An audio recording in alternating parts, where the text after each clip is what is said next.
Hi, students. How are you doing? Welcome to Naya Sim, and thank you so much for the love and support. Hope you all are great. So I came across this video where woman actually, I didn't know if what she was thinking when she made this video, but the truth is that this is just how she feels, and I have learned not to make excuses for people anymore.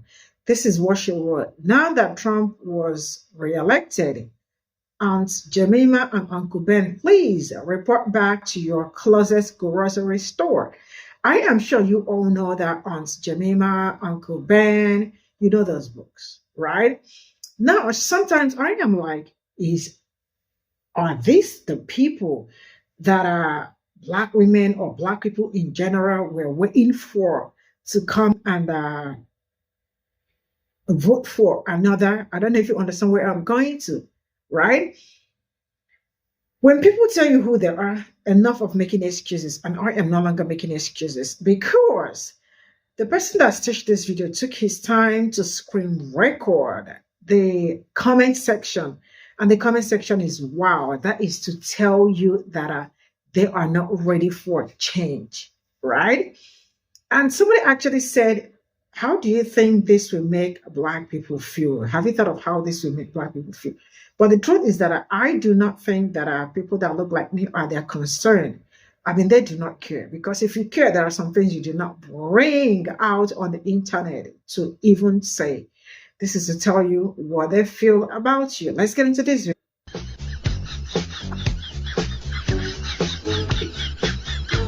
So I need you to explain that joke. Explain it to me. What did you mean by that? Would you like to tell the class what you meant by this joke? I mean, I see that you are who you are. I see the outfit. Pretty sure you're packing a weapon somewhere in that car while you're eating those nuts. So you had guts to put this out. So I would like for you to explain to me what you meant by this. Did the loss of Aunt Jemima and Uncle Ben make you feel a kind of way? Why is that?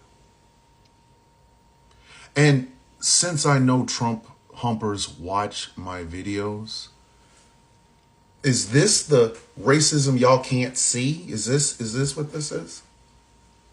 I don't see race. Is this what you're talking about? Why is a white woman, and you can clearly see she is a white woman, saying that Aunt Jemima and Uncle Ben can report to their local store because Trump was reelected? You see the line? Do you see it? Do you want me to pull it out in Sharpie? Do you want me to? Here, see the line? So I'm going to need you, same way you made this video, to explain it. Please use small words. Apparently you think we can't read. Use smaller words and explain to us what you meant by this video. You can do that, right? That's something you can actually do, isn't it? I mean, if you made the joke and a comment section full of people laughing at it, then you can explain it to the rest of us who might not have that sense of humor. Would you like for me to help you out? Here's a prompt. What did you mean by this? It's real simple. And please, spare me the I don't see racism. You guys put race in everything, race baiting shit. Please don't. Just don't. Just don't. Because you directly correlated the re-election of Donald Trump to putting Aunt Jemima and Uncle Ben, who were racist caricatures, and that's not me saying it, that's the company that makes those products, these racist caricatures back to where you get a chance to feel better about yourself. Now, mind you, again, I'm not the one that got rid of him. It wasn't no big backlash. Nobody really wanted him gone. That was the company that did that. The company that makes Uncle Ben's and the companies that makes Aunt Jemima. They were the ones that came up with getting rid of those racist caricatures. It wasn't black people. So before you get ready to jump on your horse of white woman victimhood, I would really like for you to take the time that you took to make this video and explain it to me. I want to laugh. Explain it. It's quite simple. Just tell us what you meant by that. So if you're watching this video after the one I just posted, then you saw that white woman asking for Aunt Jemima and Uncle Ben to go back to report to duty, right? Right? And I explained how the removal of the Aunt Jemima look, likeness, or picture and the Uncle Ben picture had nothing to do with political correctness or things of that nature. No, that was done under the Trump administration because the companies that put out those products decided to do it. It was right after the death of George Floyd, and they kind of looked at it and said, oh shit. Now, is that corporate altruism? No, I don't think it was. I think they was looking at the Times going, yeah, we can't be selling this shit. So they decided to remove it. But that didn't stop this white woman from saying that. But in order to truly understand the insidiousness of what we deal with, we being black folk, you got to see the comment section. And no, I did not blot out any of these names. None of them. You can go and you can let them know or whatever the hell you choose to do. But let me show you something. You should see this. It's fucking amazing. And there's an awful lot of amens in this video, in this comment section. Far too many, if you ask me. But please, let's take a look.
Now, looking through that comment section and those comments, one thing became abundantly clear to me. This was always about white people comfort. This is why I said this was not about policy. This was about character. And we now understand that 57%, well, no. Yeah, 50% of white women and some overwhelming majority of white men They only care about what's comfortable to them. That's it. That is all this comes down to. The reason American politics and American progress always gets stopped is because if it makes white people uncomfortable, we can't do it. And this is not something that is brand new. This has been this way since the founding of the fucking republic. It has been. First, it was rich white men, rich white landowning men. If it made them uncomfortable, nothing was going to happen. The idea of living in harmony and in peace with native people never occurred to them. They had to take shit. Manifest destiny is white people want to feel comfortable. That's it. That's it. Oh, it's too crowded over here on the east. We're going out west. Manifest destiny. That's it. That is it. The enslavement of the African body was all about, I don't want to work in these fields to make this money. I'm uncomfortable. Let's get somebody else to do it. The Civil War was about President Lincoln saying, hey, can we just keep everything together? The Union's great. If I could do it without freeing the slaves, I would. If I could do it by freeing the slaves, I would. And Southern fucking people going, nah, I don't trust you. You're going to take my slaves. I feel uncomfortable. Reconstruction was about, okay, we have to also make these people who were enslaved feel comfortable. And the backlash that Andrew Johnson brought about because of Reconstruction was like, nah, I'm not comfortable. Therefore, I don't want to do it. Black codes, poll taxes, grandfather clauses, the fucking KKK. The existence of the KKK is I feel fucking uncomfortable. I want things to stay that make me feel comfortable. That's it. That is it. Japanese internment. Oh, I feel uncomfortable around the Japanese. Sending that boatload of Jewish people back when they were trying to tell these people what the fuck was going on in Europe or in Germany before World War II was, getting involved in that, that's making me uncomfortable. The CIA doing coups all over the world is because business feels uncomfortable in competition with anybody or actually having to follow somebody's rules other than their own. Whether it's personal shit, statewide shit, nationwide shit, or worldwide shit. If white people do not feel comfortable, they will not do it. That is it. This anger towards immigrants, they feel like somebody's going to take something from them. Probably their dominance and their majority. And that's some uncomfortable shit. Ooh, don't let that happen. Send them all home. That's all this comes out to be. That is it. This has nothing to do with it was a simpler time. No, it was a more comfortable time for you. For you. To hear of the stories of marginalized communities going through these things makes you uncomfortable because you realize the people that are subjecting these marginalized communities to these things look just like you. They look just like you. The backlash to CRT, the backlash to DEI, all of that is, I'm uncomfortable. That's it. That is all that comes down to. And we're supposed to navigate this shit. Within marginalized communities, we're somehow supposed to navigate in a world or in a country that has people like this wanting to go back to the old ways or the old days. Bring back this, bring back that. Translation, I felt more comfortable when these things were happening. Can we go back to that? Progress means I'm going to have to sit in that uncomfortableness because it means more people get more things at the same time as I do. I'm not centered. I'm part of. The word part of makes these people feel uncomfortable. They want single me out. They want center me. They want my feelings go first. Your actions have to abide by my feelings. That's all this comes down to. Look at that comment section. Just look at it. Look at it. I stitched the damn video. And until TikTok takes it down, it's still there. But that's all this comes down to. It is the centering of the feelings of white people, Caucasian folks, not just here in America, but around the goddamn world. That's it. And somehow, when the backlash to that feeling comfortable happens, they want to play victim. Make that shit make fucking sense, please.